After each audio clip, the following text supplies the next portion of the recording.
तो अगर आप अपने घर के लिए टाइल सिलेक्ट करने वाले हो तो यूं ही जाकर सिर्फ डिजाइन देख के टाइल को फाइनल मत कीजिए, क्योंकि जब बात आती है टाइल को सिलेक्ट करने की तो रूम के हिसाब से कौन सी टाइल आपको लेनी चाहिए। और जब बात आती है रूम की तो चाहे आपका लिविंग रूम हो, बेडरूम हो या फिर किचन हो, तो आपको ग्लॉसी फिनिश टाइल लेनी चाहिए या फिर मैट फिनिश टाइल लेनी चाहिए। ये जो अलग अलग रूम होते हैं उनमें टाइल का साइज कितना होना चाहिए और डिजाइन पैटर्न किस तरह से होनी चाहिए, ये भी आपको पता होना काफी ज्यादा जरूरी है। अगर आप इन बातों का ध्यान रखोगे तो डेफिनेटली आपके रूम का लुक जो है वो बहुत ही मॉडर्न और लग्जरियस दिखाई देगा। और टाइल सिलेक्ट करते समय आपको यह भी पता होना चाहिए कि कौन सी टाइल आपको अवॉइड करनी है, यानी कि कौन सी टाइल आपको बिल्कुल भी अपने घर के अंदर नहीं लगानी है और उसके पीछे क्या कारण है, ये भी हम आज के वीडियो में जानने वाले हैं। तो सबसे पहले हम शुरुआत करते हैं आपके घर के लिविंग रूम से, यानी कि आपके घर के अंदर का जो हॉल है वो काफी इंपॉर्टेंट होता है, क्योंकि वहां पर मेहमान आते हैं और बाकी लोग जो है वो आपके हॉल से ही आपके पूरे घर का अंदाजा लगाते हैं। तो वहां पर जब भी आप टाइल सिलेक्ट करने वाले हो तो आपको स्पेसिफिकली कलर और डिजाइन की तरफ ध्यान देना चाहिए, जिससे कि वो जो टाइल है वो आपके रूम का जो लुक है वो बड़ा दिखाने में मदद करे, आपके फर्नीचर और कलर के साथ मैच हो सके। तो देखिए दोस्तों, यहाँ पर सबसे पहली चीज आ जाती है जो कि है टाइल के साइज के रिलेटेड। तो जब भी आप लिविंग रूम के लिए टाइल लगाने वाले हो तो आजकल बड़ी बड़ी टाइल्स का जो है वो ट्रेंड आ चुका है। इसीलिए लोग जो है अपने लिविंग रूम के अंदर कम से कम 2x4 की साइज की टाइल लगाते हैं। इससे बड़ी अगर आप टाइल लगाते हो तो अच्छी बात है, क्योंकि जॉइंट कम दिखेंगे, इस वजह से एक सीमलेस लुक जो है वो आपके लिविंग रूम में क्रिएट हो जाएगा। अब बात करते हैं कि कौन से टाइप की टाइल हमें लेनी चाहिए। तो देखिए दोस्तों, जनरली टाइल में दो टाइप सबसे ज्यादा इस्तेमाल किए जाते हैं। पहला जो कि है सिरेमिक और दूसरा जो कि है विट्रीफाइड। वैसे ये दोनों ही टाइप की टाइल अच्छी होती है। सिरेमिक की अगर हम बात करते हैं तो ये दिखने में भी अच्छी दिखाई देती है और इसका कॉस्ट जो है वो कम होता है। वहीं पर अगर हम विट्रीफाइड टाइल की बात करते हैं तो इनमें भी आपको अच्छी डिजाइन्स मिलती है, पर इनकी मजबूती जो है इनमें काफी ज्यादा होती है। इसीलिए आपके फ्लोरिंग के लिए विट्रीफाइड टाइल एक बेस्ट ऑप्शन हो सकती है। तो अगली चीज जो कि आपको आपके लिविंग रूम की टाइल सिलेक्ट करते समय ध्यान में रखना चाहिए और वो चीज है लुक। तो लुक के मामले में सबसे पहली चीज आ जाती है जो कि है फिनिशिंग। तो फिनिशिंग जनरली टाइल की दो टाइप की होती है, एक होती है मैट फिनिश और दूसरी जो कि होती है ग्लॉसी फिनिश। अब ये जो ग्लॉसी फिनिश टाइल होती है, इनमें टाइल का जो सरफेस है वो काफी स्मूथ होता है। लाइट का इसके ऊपर डायरेक्टली अच्छे से रिफ्लेक्शन होता है, जैसा कि आप अगले वीडियो में देख सकते हो। ऊपरी लाइट भी आपको इन टाइल्स के ऊपर दिखाई देते हैं। अगर टाइल बहुत ही ग्लॉसी है, ऐसे में आपका हल्का सा रिफ्लेक्शन भी आपको उस टाइल के ऊपर दिखाई देगा। वहीं पर जब हम दूसरे तरफ मैट फिनिश टाइल की बात करते हैं तो उनका सरफेस इतना स्मूथ नहीं होता है और लाइट का भी इसके ऊपर अच्छे से रिफ्लेक्शन नहीं होता है। तो इसीलिए जब भी आप अपने लिविंग रूम के लिए टाइल लगवाने वाले हो तो आपको ग्लॉसी फिनिश टाइल की तरफ जाना चाहिए। इसके पीछे कारण यह होता है कि ग्लॉसी फिनिश टाइल के ऊपर लाइट का अच्छे से रिफ्लेक्शन होता है, जिस वजह से आपके लिविंग रूम का साइज बड़ा दिखाई देने में मदद मिलती है और आपने जो अपने फॉल सीलिंग में खूबसूरत लाइट लगाई है उनका भी रिफ्लेक्शन आपके फ्लोरिंग पे आपको दिखाई देगा। कुल मिला के हम ऐसा कह सकते हैं कि एक लग्जरियस और क्लीन लुक देने में ग्लॉसी टाइल आपकी काफी ज्यादा मदद करेंगी आपके लिविंग रूम में। तो इसीलिए लिविंग रूम के लिए ग्लॉसी फिनिश टाइल आपके लिए बेस्ट ऑप्शन हो सकता है। उसी तरह से जब भी आप अपने लिविंग रूम के लिए टाइल का कलर सिलेक्ट करने वाले हो तो ये जरूर ध्यान में रखिए कि लाइट शेड वाली टाइल जो है उनको आपको सिलेक्ट करना चाहिए, क्योंकि ये जो लाइट कलर वाली टाइल खास करके ग्लॉसी फिनिश में आती है उनके ऊपर किसी भी टाइप का फर्नीचर या फिर रूम का कलर जो है वो आराम के साथ मैच हो जाता है। और रही बात डिजाइन की, तो आप अपनी चॉइस के हिसाब से डिजाइन को सिलेक्ट कर सकते हो, पर यहाँ पर आपको ये ध्यान में रखना है कि खास करके आपको डिजाइन पैटर्न जो है वो ज्यादा डेंस नहीं लेने हैं। एग्जाम्पल के लिए आजकल सबसे ज्यादा मार्बल फिनिश वाली जो टाइल है उनका इस्तेमाल किया जाता है। अब मार्बल फिनिशिंग में अगर आप चाहते हो तो लाइनिंग अगर मिनिमम है तो ये दिखने में एकदम क्लासिक, रिच और एक लग्जरियस लुक क्रिएट करेगा। पर वहीं पर अगर आप बहुत ही ज्यादा डिजाइन बना दोगे तो इसकी वजह से टाइल का लुक जो है वो काफी भरा भरा दिखाई देगा, जिस वजह से ये ओवरऑल आपके रूम का लुक भी डिस्टर्ब कर सकता है। तो इसीलिए सिंपल और प्लेन कलर वाली टाइल सिलेक्ट कीजिए जिसमें कि मिनिमम डिजाइन हो, जो कि आगे चल के जल्दी आउटडेटेड भी नहीं दिखाई देगा। अब यहाँ पर कुछ टाइल आपको लिविंग रूम के अंदर जरूर अवॉइड करनी चाहिए, जो कि आपके लिविंग रूम का लुक थोड़ा सा खराब कर सकती है।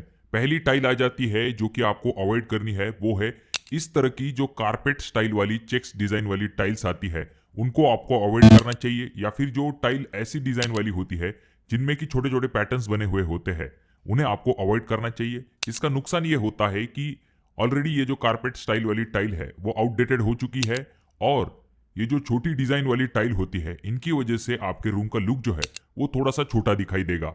तो इसीलिए आपको इस तरह की चेक्स और कारपेट स्टाइल वाली डिजाइन की जो टाइल्स है उन्हें अवॉइड करना चाहिए। साथ में आपने वुडन पैटर्न वाली टाइल्स भी देखी होंगी, वो भी अच्छी होती है पर लिविंग रूम के लिए नहीं, वो दूसरे रूम के लिए बेस्ट होंगी जिनके बारे में हम आगे देखने वाले हैं। और रही बात ब्लैक कलर वाली ग्लॉसी टाइल्स की, तो डेफिनेटली ये हाई एंड लुक देती है पर इनके कुछ नुकसान होते हैं, जैसे कि रूम का साइज जो है वो ब्लैक कलर की वजह से थोड़ा सा छोटा दिखाई देता है। और ये जो ब्लैक कलर वाली ग्लॉसी टाइल होती है इनके ऊपर धूल भी बहुत ही जल्दी विजिबल होती है, इसी वजह से आपको बार बार क्लीनिंग की दिक्कत होती है। अब वीडियो में आगे बढ़ने से पहले जिस तरह से आपको ट्रेंड के हिसाब से टाइल लगवाना जरूरी होता है, उसके लिए आप बड़ी से बड़ी टाइल्स का इस्तेमाल करते हो, जैसे कि बिग स्लैब्स का भी इस्तेमाल करते हो। इन बड़ी टाइल्स की वजह से टाइल ज्वाइंट्स भी कम दिखाई देते हैं और इनका लुक जो है वो बहुत ही मॉडर्न और लग्जरियस दिखाई देता है। और ऐसी बड़ी और मॉडर्न टाइल्स को लेने के लिए हम लाखों रुपए खर्च करते हैं, पर जब बात आती है टाइल्स को लगाने की तो कुछ लोग वहां पर वही पुराने सीमेंट और रेती का मिक्स करके इन बड़ी टाइल्स को दीवारों के ऊपर चिपकाते हैं।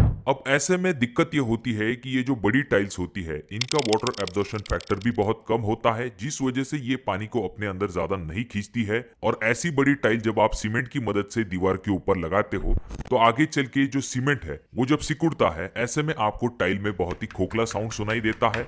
इससे टाइल की लेवलिंग भी खराब हो जाती है और जितनी मजबूत ग्रिप इन बड़ी टाइल को होल्ड करने के लिए चाहिए होती है उतनी स्ट्रॉन्ग ग्रिप आपको रेगुलर सीमेंट में नहीं मिल पाती है, जिस वजह से आगे चल के ऐसी बड़ी टाइल उखड़ के गिर सकती है। तो ऐसे प्रॉब्लम से बचने के लिए आप जो है टाइल एडेसिव का इस्तेमाल कर सकते हो, जैसा कि आप अगले वीडियो में देख सकते हो ग्रेसबॉन्ड प्रीमियम टाइल एडेसिव, जो कि हमारे देश के नंबर 1 टाइल ब्रांड जो कि कजारिया टाइल्स का एक प्रोडक्ट है। ये जो ग्रेसबॉन्ड टाइल एडेसिव है, अगर आप इसका इस्तेमाल करोगे तो आपको हाई बॉन्ड स्ट्रेंथ मिलेगी, जिससे कि टाइल को बहुत ही अच्छी ग्रिप मिलने में मदद मिलती है।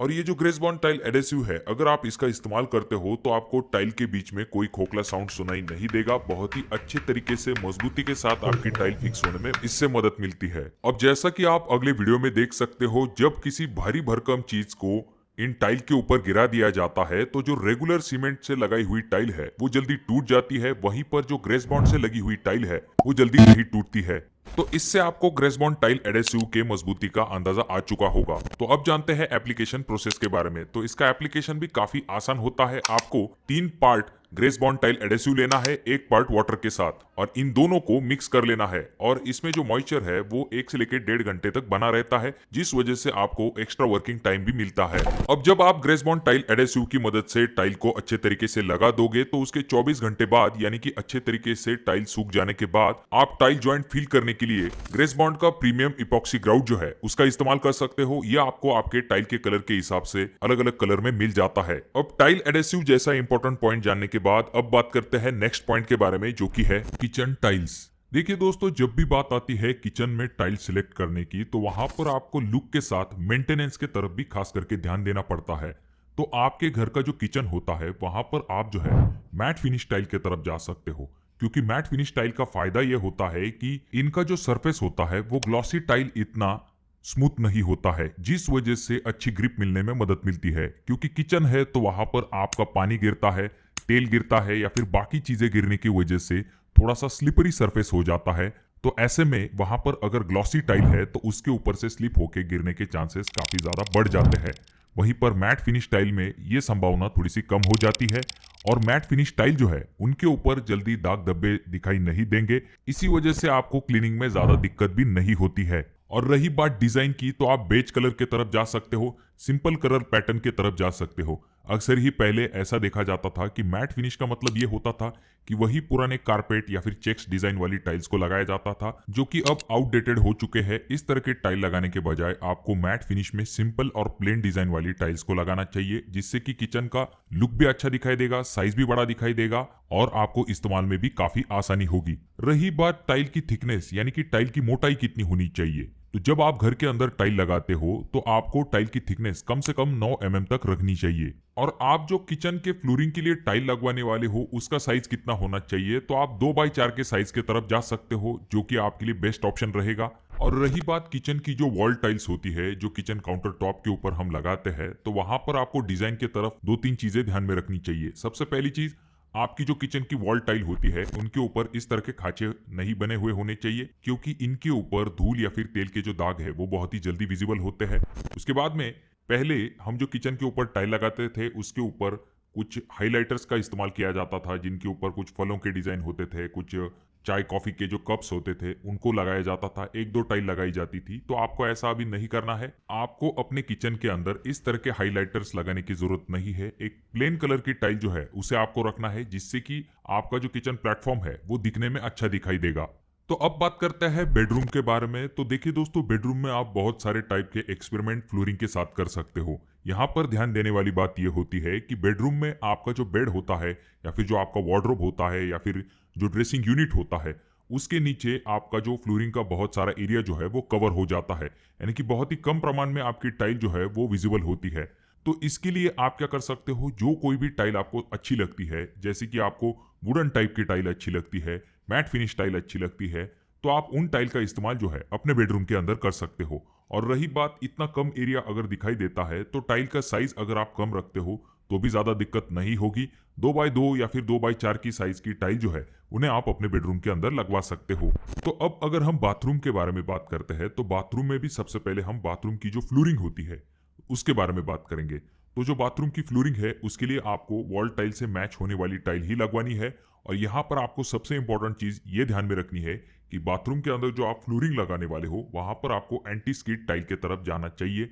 एंटी स्किड टाइल यानी कि इस तरह के डॉट्स बने हुए होते हैं टाइल्स के ऊपर। जैसे कि आपको पता होगा, बाथरूम में पानी की वजह से, खास करके जो साबुन वाला पानी है उसकी वजह से बहुत ही ज्यादा स्लिपरी सरफेस बन जाता है। और अगर वहां पर ग्लॉसी फिनिश टाइल है तो उसके ऊपर से आप बहुत ही जल्दी गिर सकते हो। तो इसके लिए आपको क्या करना है, एंटी स्किड टाइल का इस्तेमाल करना है, जो कि आपको एक ग्रिप प्रोवाइड करती है, जिसकी वजह से आपके फिसलने के चांसेस कम हो जाते हैं। और रही बात बाथरूम की जो वॉल टाइल्स है, वहां पर आप जो है ग्लॉसी फिनिश टाइल की तरफ जा सकते हो। बाथरूम की जो वॉल टाइल्स होती है वहां पर आप मैट फिनिश टाइल को अवॉइड कर सकते हो, क्योंकि मैट फिनिश टाइल जो है वो जब आपका बाथरूम नया है तब अच्छी दिखाई देगी, पर कुछ महीनों बाद जब आपके बाथरूम का इस्तेमाल बढ़ने लगेगा तब ये